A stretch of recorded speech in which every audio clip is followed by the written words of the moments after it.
વાણિયાનો દીકરો આજથી 10 વર્ષ પહેલા લગ્ન કરીને પોતાની પત્નીને લાયો. 4 વર્ષથી ભયંકર દુઃખ પત્નીના. ડોક્ટરે કીધું છે કે મરી જશે, પણ એ વાણીઓ સાંભળે છે. હું મેલડી છું કળિયુગમાં કે મને સાંભળજે. તું મોટો સાહેબ બની ગયો, અધિકારી બની ગયો, પણ તે એક મેલડીને ખોવી દીધી એટલે બેટા દુઃખ આવ્યું છે. એટલે બેટા મને સાંભળે છે. એક નાની 9 વર્ષની કે 8 વર્ષની એક દીકરીને લઈને બેઠ્યો છે. પણ માસ્તર હું અહીંયા નહીં, મને 7 દરિયા પાર પ્રશ્ન કરા અને 12 દરિયાની વાત ના કરું તો મારું નામ મેલડી નહીં. 52 મહાનની મેલડી છો. આ કળિયુગમાં મારું શાસ્ત્ર રચ્યા વગર જતી રહું તો મારું નામ મેલડી નહીં.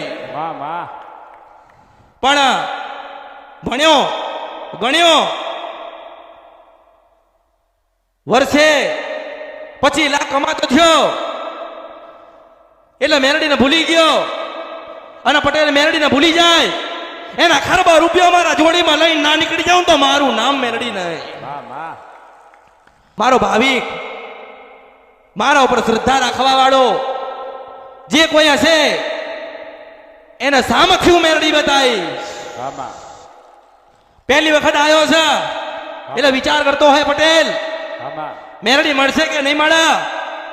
હું તો બધાને મળેલી જ છું. યાદ કરો તો મહાનની મેલડી બનીને આવું છું, પાવાની દેવી કાળકાન સાથે લાવું છું. અને વધુ ભજન કરો તો 7 વર્ષની દીકરીના રૂપે સોળે શણગાર સજીને આવું છું. એટલે એના ભણતરો પર ગર્વ છે. ભલે ભણ્યા છો તો ગર્વ રાખજો.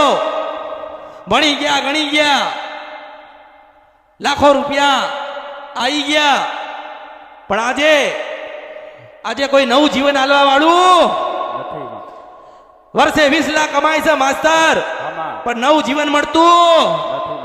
પણ એમ કહું છું કે તારી મેલડીને 20 પૂનમ ભરજે. 21માં પૂનમે મટેલું હોય તો માનજે. એ અવંતિકા નગરીની મેલડી ગાવા આવી ત્યાં કળિયુગમાં 100 વર્ષ પહેલા નદી ગંધર્ભ્યા મેલડી આવી હતી. 52 મહાનની મેલડી છો. આ કળિયુગમાં શાસ્ત્ર રચી ના જાઉં તો મારા અવતારમાં ખોટ પડ્યા.